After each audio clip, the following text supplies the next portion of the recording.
재판중지법, 오늘은 승타 토픽 세 번째입니다. 재판중지법은 김어준의 지시였다. 이재명이 경악한 진짜 이유. 자, 이 상황은 이제 다들 아실 겁니다. 재판중지법, 그러니까 지난 금요일에 그 전에 김대웅 서울고등법원장이 국정감사에서 이재명 임기 내에 재판 속행을 할 수 있다는, 이론적으로는 현실적으로 가능하다는 이야기를 했고, 그리고 지난 금요일에 김만배 일당에게 철퇴가 내려지면서 그 법원 판결문에 이재명 이름이 뭐 300몇 번이 나오는 그 상황이 됐죠. 그러니까는 몸통은 이재명이다. 사실상 이 김만배 재판부에서 인정을 한 겁니다. 그런데 이것은 이재명은 재판을 거기에서 받는 서울중앙지법 형사 22부인데 이번에 김만배에게 철퇴를 내린 거기서 재판을 받는 피고인이 아니고 옆에 33부의 피고인이죠. 그러니까 이재명이 몸통이라는 말은 판결문에 쓸 수가 없을 뿐이지, 이게 줄거리를 보면은 전부 다 이재명이 몸통이다. 그러면은 재판을 재결을 해야 되죠. 중단시켜 놓은 거. 그런 논란이 딱 일어나니까 바로 1월인데도 불구하고 정청래가 이 지시를 해서 박수현 수석 대변인이 재판중지법을 이번 달 안에 철회해버리겠다. 이렇게 발표를 합니다. 이번 달 안에 처리해버리겠다 발표를 하죠. 그런데 이게 대법원 법사위에 올라가 있으니까는 이번 달 내에 처리를 해서 완전히 이제 그 재판을 5년 동안 중지시키겠다. 재판중지법이라는 게 형사소송법 개정안입니다. 형사소송법 중에서 보면은 이 공판을 중단시킬 수 있는 몇 개의 그 요건이 있죠. 그 중에서 무슨 피고인이 어떤 건강이 아주 안 좋아지거나, 아니면 위헌법률 심판 청구를 한 상황이거나, 아니면 법관 기피 신청을 했거나, 이럴 때 이제 중단하도록 되어 있는데, 그 안에 대통령이 됐을 때를 끼워 넣겠다는 거죠. 대통령 됐을 때 끼워 넣는다. 그런데 말 그대로 이건 재판 중지기 때문에 다시 해야 되는 거죠. 대통령이 아니면은 해야 되는 거죠. 중간에 탄핵을 당하거나, 아니면은 임기를 만에 하나 채우면은 5년 후에는 해야 되는 거죠. 그 재판중지법을 정청래가 하겠다고 딱 하니까 이재명이 발끈한 겁니다. 왜 발끈했느냐? 아니, 그러면 재판중지법 하면 당장 역풍이 있는데 자기에게 역풍이 옵니다. 이재명에게. 일단 민심이 그냥 있지 않겠죠. 아니, 무슨 대통령이 됐다고 재판을 중지하는 걸 법으로 만들어? 위에 그 헌법 84조도 제대로 해석도 논란이 있는데 그냥 막 밀어붙이고 있는 상황에서 그게 불안하다고 또 하위 법률까지 만든다? 이게 이제 민심이 폭발하는 거죠.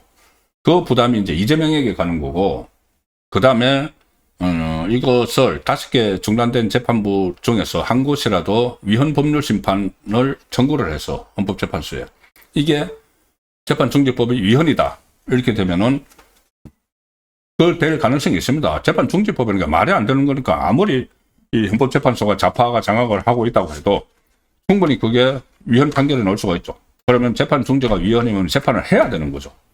그러니까 긁고 부스럼을 만들어서 재판을 해야 되는 상황이 갈 수가 있는 겁니다. 그래서 지금 이재명이 발끈해서 무슨 소리야? 그거 내 재판중지법 하는 거 그거 중지시켜. 이렇게 한 겁니다.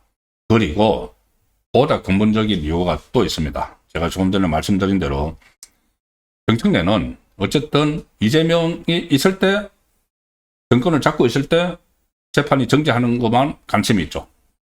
왜냐하면은 공동 운명체니까, 전체 큰 틀로 보면 공동 운명체니까 좌파 정권이 계속 돼야 되는 거죠. 그런데 이재명은 5년도 5년이지만은 퇴임 후에 자기가 살아남아야 되지 않습니까? 퇴임 후에 감옥에 가게 생겼으니까는 이대로 5년 동안 끌고 간다고 해도 5년 후에는 가령 예를 들어서 대북송금 재판 이런 거는 가령 예를 들어서 선거법 가지고는 당장 감옥은 안 가겠지만은 그거는 이제 피선거권이 박탈되는 그런 상황까지 가겠지만은, 이게 대북송금 같은 거는 특가법이죠. 특가법. 북한의 뇌물주의 사건이니까는. 그러면 그것은 징역 10년 이상입니다. 금액이 크니까. 그리고 대장동, 공범격인 유동규 그리고 김만배가 징역 8년 받았죠. 그러면 그 한 배 정도는 받습니다. 이재명. 그러니까 이재명 입장에서는 이게 5년만 무상해서 끝나는 게 아니고 그 이후도 다 무사해야 되니까는 그러려면 재판을 다 털어내야 되죠. 털어내는 게 조금 전에 장동혁 그 대표도 이야기했던 공소 취소 아니면 면소 뭐 이런 겁니다. 이런 걸로 해서 완전히 털어내고 5년까지 자기가 집권을 한다고 하면 그 이후에 자유롭게 살아야 되는데 정청래가 재판 중지법을 해서 5년만 중지시켜주겠다 이렇게 되는 겁니다. 그러면은 5년 후에는 정청래는 모르죠. 우리야 뭐 같은 좌파 정권 일단 5년 끌고 가고 그 다음에 다시 이어가면 되지. 그 생각이고 이재명하고 동상이몽 상황이 되는 거죠. 이재명 입장에서는 재판 중지법을 해서 통과시켜놨는데 그러면 재판이 중지가 됐는데 그걸 임기 중에 막 다시 해서 뭐 공소 취소를 하든지 무슨 뭐 면소를 하기 위해서 법을 바꾸든지 이렇게 할 수가 없게 되는 거죠. 일단 재판이 법에 의해서 중지가 돼버리면. 그래서 이 사람들이 지금 동상이몽인 것인데 뭐 이재명 쪽에서는 뭐 재판 중지를 시킨 이유를 그렇게 둘러댑니다. 재판 중지법을 중지시킨 이유를 지금 뭐 에이펙 효과도 이렇게 홍보를 해야 되고 뭐 관세 협상도 홍보를 해야 되고 한참 이제 잘 나가려고 하는데 왜 그 민주당에서 긁고 부스럼을 만드느냐, 왜 이게 재판 리스크를 다시 거론되게 만드느냐 이렇게 이야기하지만은 그거보다는 실제로는 서로 이 생각이 다른 거죠. 정청래는 5년 동안만 좀 이재명 재판하지 말자. 이재명은 퇴임한 후에는 나는 감옥 가라는 것이냐 이렇게 되는 그 근본적인 차이가 있기 때문에 이런 상황이 나오는데 이게 이제 이 재판 중지법의 분위기를 잡은 사람이 바로 다름 아닌 김어준이다 는 이야기가 지금 나오는 거죠. 왜냐하면은 이거 그전에 그런 구도가 있었지 않습니까?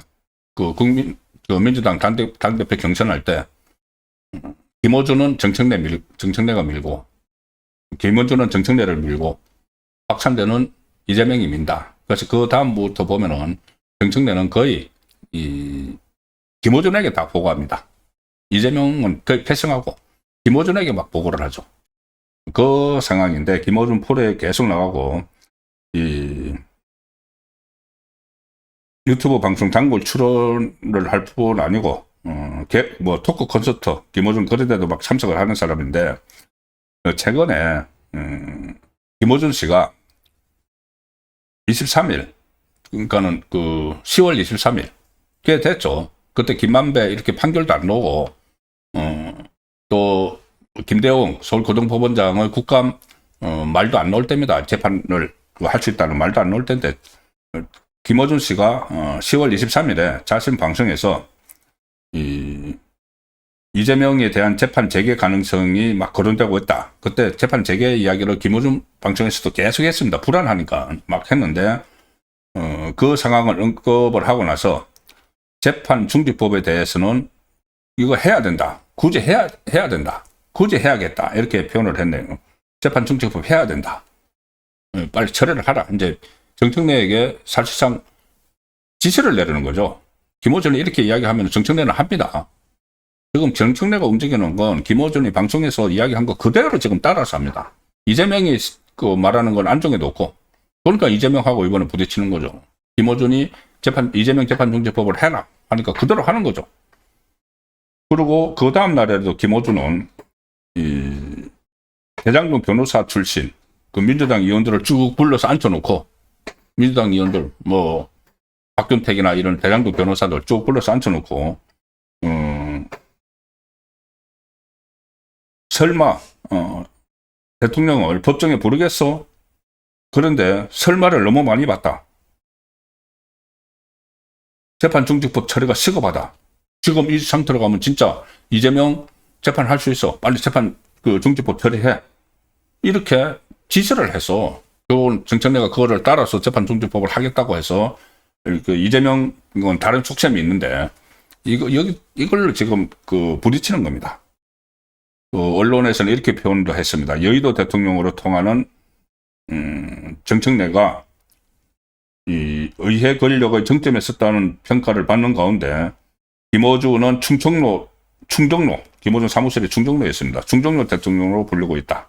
그래서 이 두 사람이 아예 그 이재명의 상황은 어떻게 되든지 일단 이재명 재판 중지를 시켜야지 5년 동안은 자기들이 이제 정권을 가지고 있다는 생각을 하고 있기 때문에 재판 중지법을 계속 이야기하는 거고 이재명은 그러면 그 다음에 난 어떡하라고 좀 이렇게 되는 상황입니다.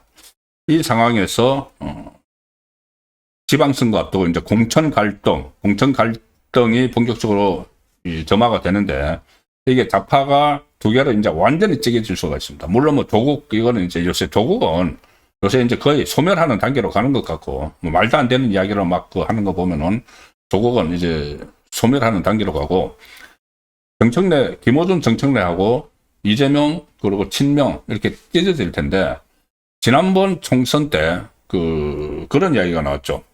비명 횡사, 친명 횡재 이야기가 나왔죠. 비명은 전부 다 공천에서 탈락하고 친명은 횡재를 했다. 그런데 이 정청래가 지금 그 공천권을 행사하면은 이번 지방선거 그리고 지방선거 때 국회의원 재보궐선거도 한 많으면 10개 이상에서 치러집니다.